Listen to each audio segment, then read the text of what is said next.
Admiral James Reynolds stood motionless on the bridge of the UNS Defiance, his weathered face betraying no emotion as the massive alien warship appeared in Earth's orbit. One moment there was nothing but stars, and the next, a vessel larger than anything humans had ever built hung in the void, its strange metallic surface reflecting sunlight in patterns that hurt the eyes. "Full scan," Reynolds ordered, his voice steady despite the hammering of his heart. He had trained for this moment his entire career, though many had called him paranoid for believing first contact would come as a threat rather than a greeting. Lieutenant Park's fingers flew across her console. "Sir, energy readings are off the charts. Their weapon systems alone could level a continent." The view screen flickered to life without warning. The alien that appeared had gray-blue skin and 4 eyes arranged in a diamond pattern. It wore what seemed to be a military uniform covered in symbols that resembled circuit boards. "People of Earth," the alien began in perfect English, its mouth movements not quite matching the words. "I am High Commander Drell of the Valyrian Empire. We have claimed 1,000 worlds across 3 galactic arms, and now we have come for yours." Reynolds felt the temperature on the bridge drop as the crew processed the alien's words. "Your planet possesses resources we require. Your resistance would be futile and wasteful. You have 72 Earth hours to surrender your world and pledge fealty to the Empire. Your compliance will be rewarded with survival. Your defiance will result in your extinction." The transmission cut off as abruptly as it had begun, leaving the bridge in stunned silence. Reynolds turned to his communications officer. "Get me the Secretary General. Now." Within an hour, the United Earth Defense Council convened an emergency session. Representatives from every major nation crowded into the secure underground chamber, faces grim as satellite footage of more alien ships arriving played on the main screen. "They expect us to just roll over and die," said General Anna Wilson, her Australian accent thick with anger. Reynolds stood at the podium, surveying the room. "They've made a critical mistake. They've shown us their hand before playing their cards." Defense Minister Takahashi leaned forward.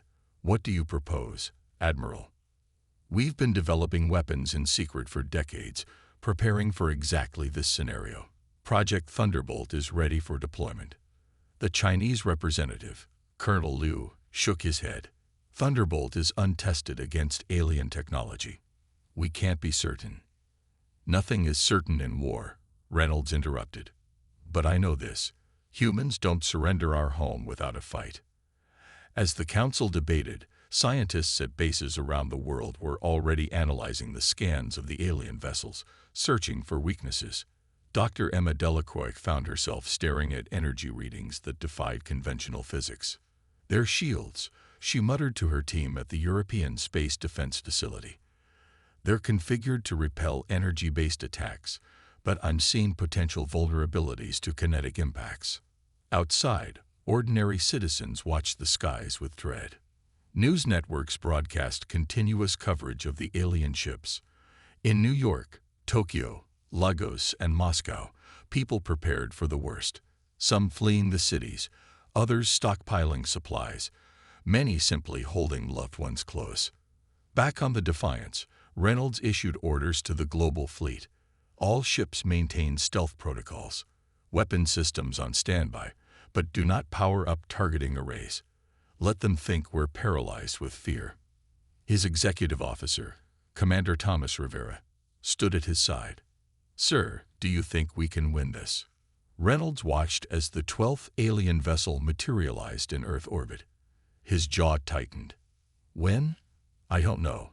But they came expecting surrender." He turned to face Rivera, his eyes hard with determination. "We're going to show them what happens when you threaten humanity instead." The clock began counting down from 72 hours. The war room beneath Geneva hummed with activity as the planet's best minds gathered to face humanity's greatest threat. 48 hours remained on the Valyrian ultimatum, and every second counted. Dr. Emma Delacroix hadn't slept in 30 hours. Her eyes burned as she studied the holographic display of the alien flagship. "Their technology is at least 2 centuries beyond ours." She explained to the assembled military leaders, but they've made one critical mistake. Admiral Reynolds leaned forward, which is arrogance. Emma pointed to specific sections of the alien vessel. Look here. Their defensive systems are incredibly advanced, but they're optimized against threats they consider worthy. High-energy weapons, antimatter warheads, gravitic distortion. But simpler kinetic weapons. They've barely allocated any defensive resources against them. General Wilson frowned. You're saying we should fight an advanced alien empire with bullets. Not bullets, Emma corrected, but our railgun technology, the magnetic accelerator cannons. They might penetrate those shields because the Valyrians don't consider them sophisticated enough to be dangerous. Reynolds nodded slowly, like bringing a knife to a gunfight, except they've forgotten knives can still kill. Across the world, humanity prepared in different ways. In orbit, Earth's modest space fleet, just 27 combat-capable vessels, remained hidden behind the moon. On the ground, civilians were evacuated from major cities. Military bases buzzed with activity as weapons that had been theoretical suddenly became humanity's best hope. At the North American Defense Command, Colonel Mike Foster watched as technicians loaded the first of the specially designed tungsten rods into the orbital defense platforms. These simple weapons, essentially giant metal spears designed to be dropped from orbit, had been dismissed as inefficient compared to nuclear options. Now they might be Earth's salvation. The Valyrians have been watching us, Foster told his team. But they've been watching our broadcasts, our internet. They've been studying what we want them to see. Meanwhile, aboard the Valyrian command ship, High Commander Drell reviewed the conquest plan with his officers. The massive alien stood before a three-dimensional map of Earth, its four eyes blinking in sequence as it spoke. This species is divided, Drell said, gesturing to the political boundaries on the map. They have never united under a single government. Their military technology is primitive, chemical propellants, rudimentary directed energy weapons, and fission-based explosives. Their most advanced vessels cannot even leave their solar system. Sub-Commander Vrex, Drell's tactical officer, displayed images captured from Earth's broadcasts. They spend more time fighting each other than advancing their civilization. Their surrender is inevitable. And if they resist? Asked another officer. Drell's mouth stretched in what might have been a smile. The first plasma bombardment will target their largest population centers. After 10 million deaths, they will understand resistance is futile. It is the same pattern we have seen on 1,000 worlds. Back on Earth, Reynolds stood before the United Earth Defense Council.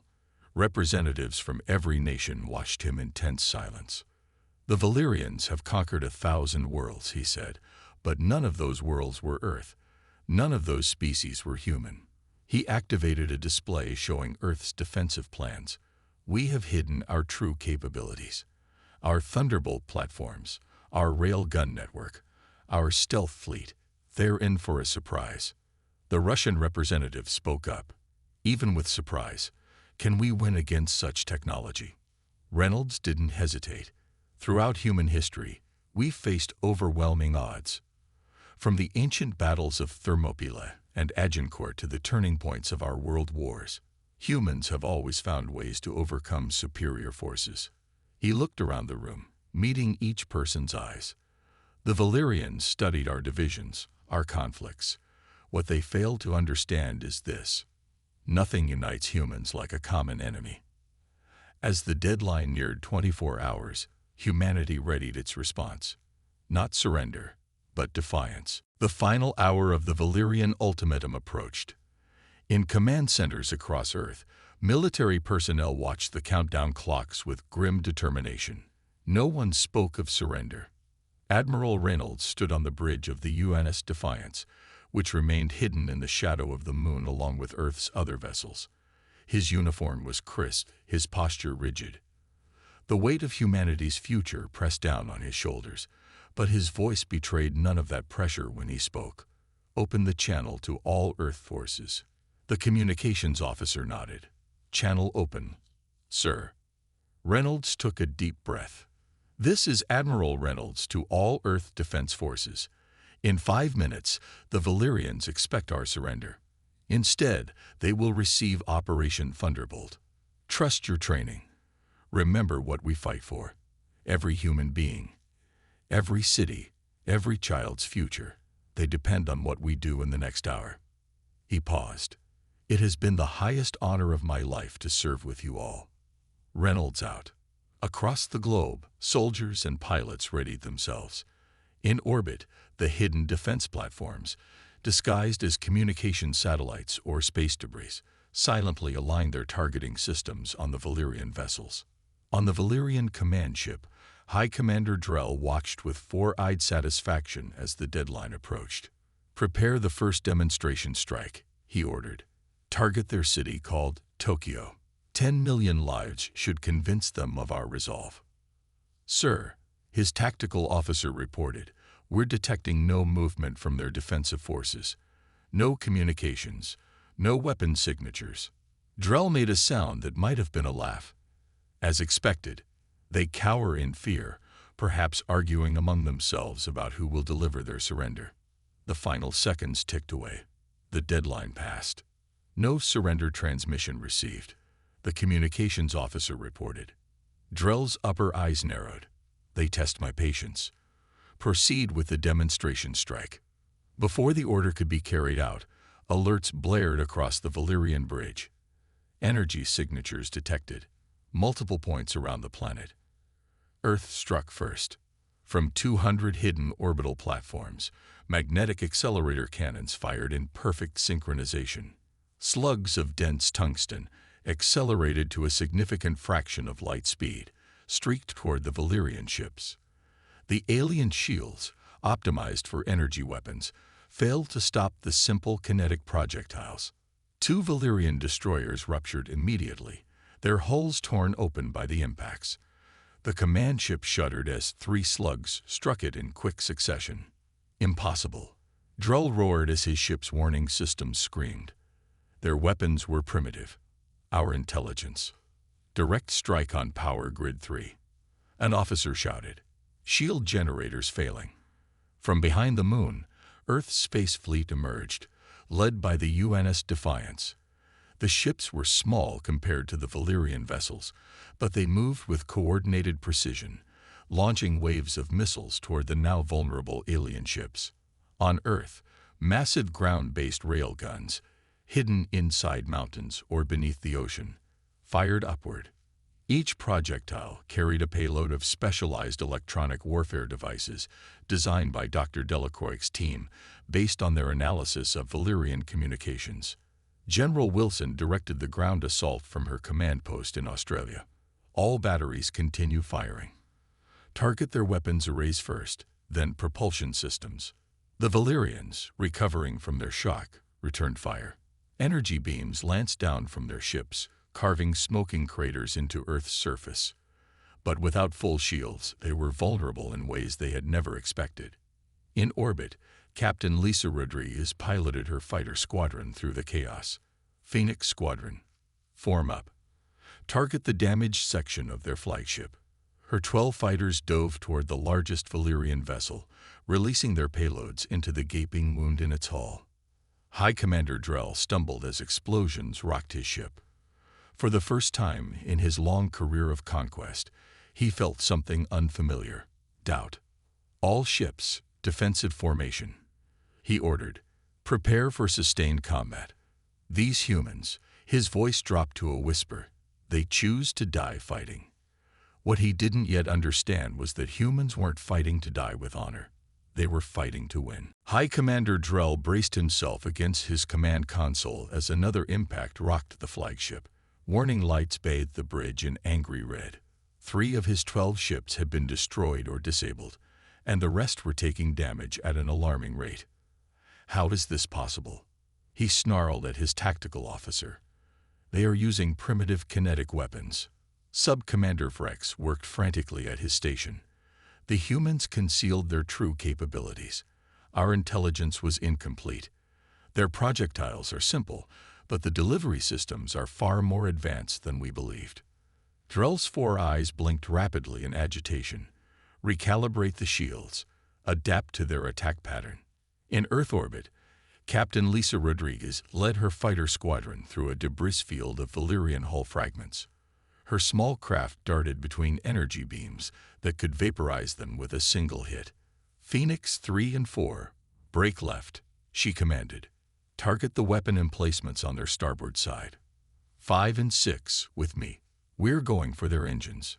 The Earth fighters were tiny compared to the alien vessels, but their pilots flew with reckless courage and surprising effectiveness. Each craft carried specialized weapons designed in the frantic days since first contact. Missiles with warheads specifically engineered to exploit the weaknesses Dr. Delacroix had identified. This is Phoenix Leader. Fox 3. Rodriguez announced as she released her payload. The missile streaked toward the damaged section of the Valyrian cruiser, detonating in a flash that temporarily blinded her. When her vision cleared, she saw a cascading series of secondary explosions rippling across the alien ship's hull. Direct hit. Their power grid is failing. Aboard the UNS Defiance, Admiral Reynolds monitored the battle with intense concentration. Earth's forces were inflicting significant damage, but 3 major cities had already been hit by Valyrian energy weapons. Millions were dead or injured. Sir, his communications officer called out, General Wright reports the ground-based rail guns in Europe are overheating. They can maintain fire for maybe 10 more minutes before critical failure. Reynolds nodded grimly. Tell him to keep firing until they melt. We need to press our advantage now. The tactical display showed the remaining Valyrian ships attempting to form a defensive formation. Their initial shock at Earth's resistance was wearing off, and they were beginning to coordinate their responses more effectively. They're adapting, Reynolds muttered, just as we feared. In the science bay of the Defiance, Dr. Emma Delacroix worked frantically with her team, analyzing real-time data from the battle. Look at these energy readings, she said, pointing to her display. Their shields are reconfiguring to better handle our kinetic weapons. Her assistant, Dr. Tom Harris, nodded. We expected this. They're a technologically advanced species. They can adapt. Emma's fingers flew across her keyboard. Yes, but adaptation requires energy. Look at these power fluctuations. They're diverting energy from other systems to strengthen their shields. A slow smile spread across her face. Tell Admiral Reynolds we found our opening. Their communication systems are vulnerable right now. On the bridge, Reynolds received the information with a tight nod. All ships, this is Admiral Reynolds. Implement Protocol Babel immediately. Throughout Earth's fleet, communications officers activated a specially designed electronic warfare package. The human ships began broadcasting across all frequencies, flooding the space between them and the Valyrian fleet with precisely calibrated interference patterns. On the Valyrian command ship, confusion erupted. We've lost contact with the destroyer group, an officer shouted.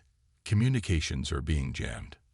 Drell pounded his fist on his console. How? Their technology shouldn't be capable of this. Sir, Vreck said, his voice suddenly tight with concern. I'm detecting new energy signatures, multiple small craft approaching our damaged vessels. On the tactical display, dozens of human transports were moving through the chaos of battle, protected by fighter escorts. What are they doing? Drell demanded. The answer came moments later as alarms blared throughout the ship. Security breach. Multiple decks. We have humans aboard. For the first time in the long history of the Valyrian Empire, an enemy force had dared to board their vessels. The counterattack had become a direct assault. Colonel Marcus Grant felt the jolt as the transport craft attached to the hull of the Valyrian flagship. The magnetic clamps engaged with a dull thud that vibrated through the deck plates. Around him, 30 elite soldiers checked their weapons one final time.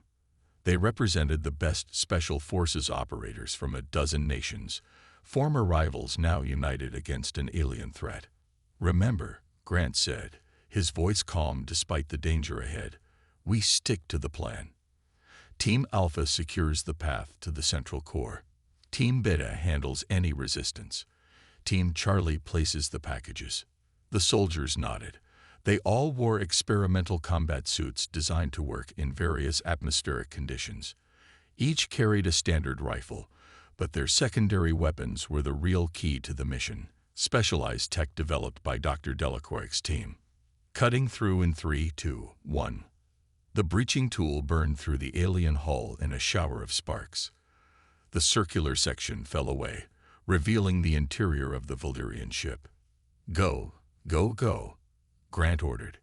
The boarding teams poured through the opening, moving with practiced precision.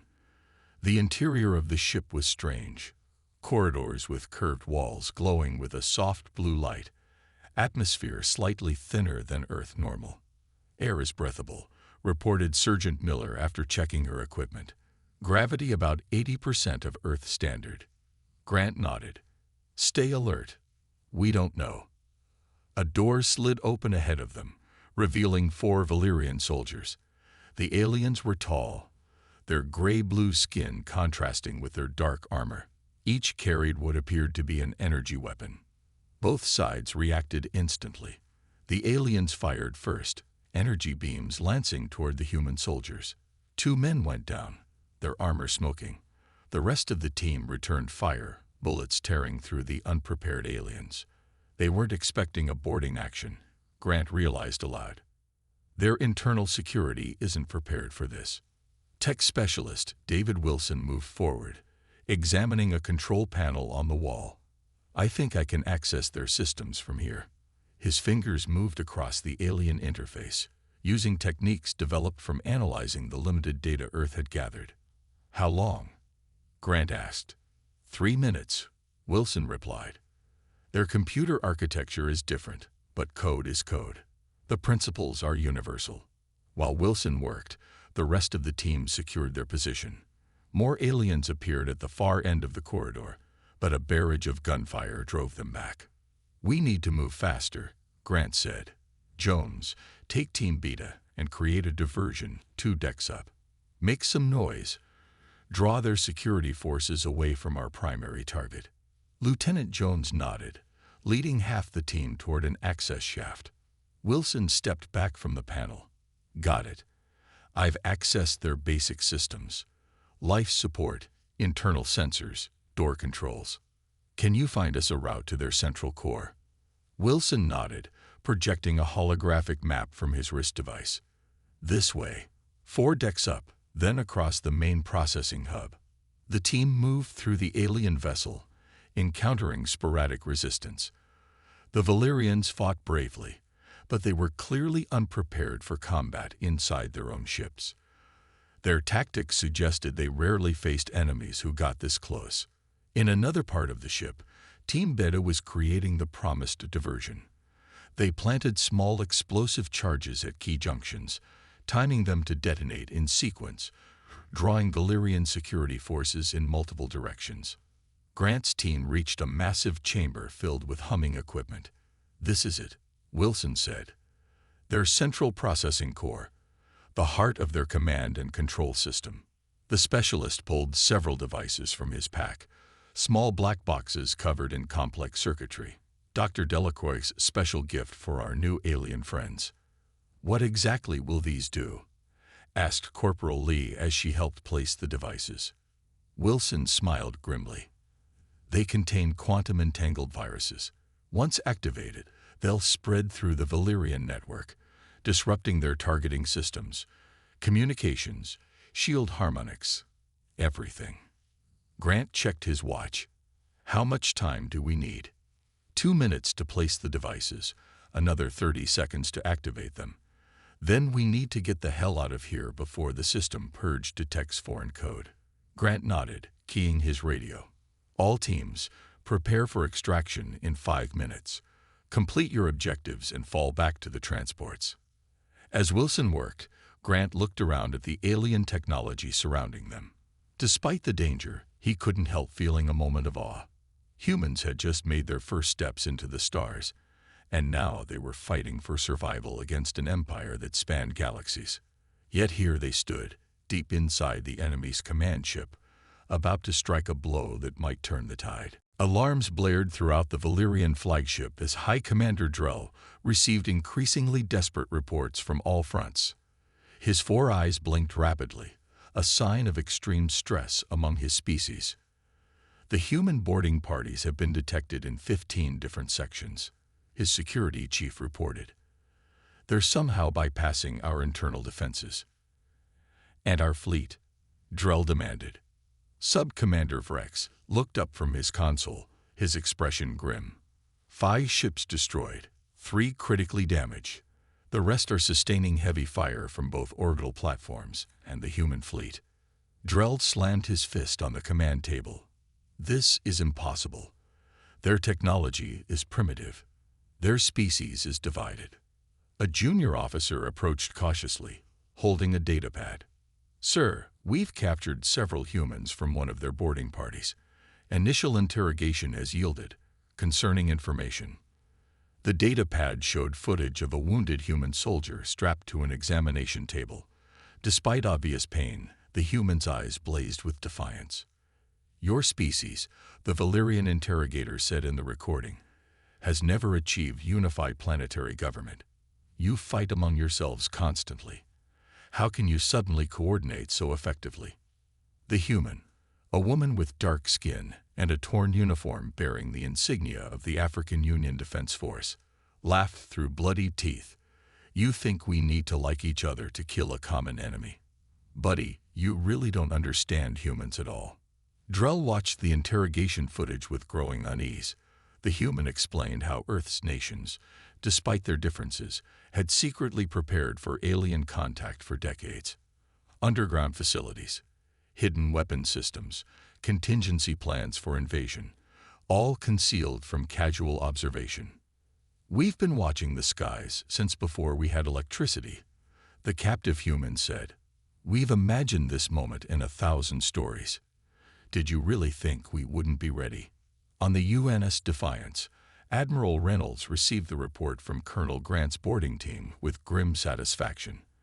The virus packages had been successfully planted in the Valyrian network. Already, the alien ships were showing signs of system failures, weapons firing erratically, shields fluctuating. Dr. Delacroix, Reynolds called to the scientist at her station. Your virus is working. Emma nodded, her eyes fixed on her displays. It's doing more than that. Admiral, it's giving us access to their databases. We're downloading everything. Their technology, star charts, records of other species. She paused, her expression changing to one of shock. Sir, you need to see this. Reynolds moved to her station, looking at the data streaming across the screen. What am I seeing? Biological assessments, Emma said quietly. The Valyrians catalog all species they encounter. Look at the comparisons. The screen showed physiological data for dozens of intelligent species, with humans highlighted. Reynolds wasn't a scientist, but even he could see the pattern. We're different, he said. Emma nodded. Significantly, most sentient species they've encountered evolved on low-gravity worlds with specific atmospheric conditions. They're adapted for efficiency, minimal resource consumption. She pointed to the human data. We evolved on a high-gravity world with unusually high oxygen content. We're stronger, faster, and more durable than most species they've encountered. Our endurance is off their charts. And our brain chemistry. She shook her head in wonder. Our stress responses, our ability to function under pressure. It's unlike anything in their database. Are you saying they're afraid of us? Reynolds asked. I'm saying they should be, Emma replied. Look at their conquest records. Most species surrender after the first demonstration of force. They've rarely encountered serious resistance. Meanwhile, Colonel Grant and his surviving team members fought their way back to their transport. The virus was working. Doors opened randomly, lights flickered, and many Valyrian weapons failed to fire. We've hit them harder than they've been hit in centuries, Grant told his team as they sealed the transport hatch. Let's get out of here before they recover. As the human transport detached from the Valyrian flagship, Grant received a transmission from Admiral Reynolds. Colonel, We've accessed their database. There's something you should know. The Valyrians have a standard protocol for species that resist effectively. Grant frowned. What protocol? Extermination, Reynolds replied grimly. They can't afford to leave a species like ours alive to potentially challenge them later. Grant looked out the viewport at the battle raging around them. Then we better make sure we win this, sir, because it sounds like there's no going back. 4 days after the initial ultimatum, High Commander Drell stood in the meeting chamber of the UNS Defiance. His once impressive uniform was torn and stained. 2 guards flanked him, their weapons never wavering from his towering form. Of the 12 mighty warships that had arrived to conquer Earth, only 3 remained operational, and they now drifted powerless in orbit, surrounded by the surprisingly resilient human fleet. Admiral Reynolds entered the chamber, followed by representatives from Earth's major powers. The human admiral appeared tired, but walked with the straight-backed posture of a victor. "Commander Drell," Reynolds said, his voice carrying throughout the room. "You came to our world demanding surrender. You threatened our extinction. Now you stand on our ship, awaiting our terms." Drell's 4 eyes narrowed. "The Valyrian Empire spans 3 galactic arms. Our defeat here is temporary. When our fleet fails to report, they will send 100 ships to replace the 12 you damage." General Wilson stepped forward. "We've accessed your communication systems. We've already broadcast our message to your empire using your own relay network. They know what happened here." "And what message did you send?" Drell asked, a hint of fear creeping into his voice. Dr. Emma Delacroix activated a display screen showing the broadcast. It contained footage of the battle, Earth's devastatingly effective defense, the boarding actions, the Valyrian ships falling one by one. "We told them the truth," Emma said simply. "That humans will not be conquered. That we are willing to establish peaceful relations with any species, but we will respond to threats with overwhelming force." Drell seemed to shrink before their eyes, his confident posture crumbling. "You don't understand what you've done. In our history, no species has ever defeated a conquest fleet." Reynolds nodded. "We know. We've read your records now. 1,000 worlds, 1,000 surrenders. You became complacent." "Not just complacent," Colonel Grant added from where he stood by the door. "Your entire military doctrine was built around the assumption of quick victory. You never developed strategies for a prolonged conflict against a determined enemy." Reynolds placed a document on the table between them. "These are our terms. They're non-negotiable." Drell looked down at the paper with an expression of disbelief. "You expect me to sign a peace treaty? As equals?" "Not as equals," Reynolds corrected. "As a defeated power. The treaty establishes a buffer zone around Earth's solar system. No Valyrian ships will enter this zone without explicit permission. In return, we won't expand beyond our system for 50 Earth years, giving both sides time to adjust to this new reality." Drell's hand trembled as he picked up the document. "And if I refuse?" Reynolds' expression hardened. "Then we use the technology we've captured from your ships to take the fight to the Valyrian Empire. We've already reverse-engineered your faster-than-light drives. Your weapons will follow. And now we know where your core worlds are located." The room fell silent as Drell considered his options. Finally, the alien commander placed the document back on the table. "You humans are unlike any species we've encountered," he said quietly. "You were supposed to be primitive, divided, easy prey. Instead," he gestured around the room, "instead, you united and fought with a ferocity that shocked even our most experienced warriors." With a resigned movement, Drell signed the treaty.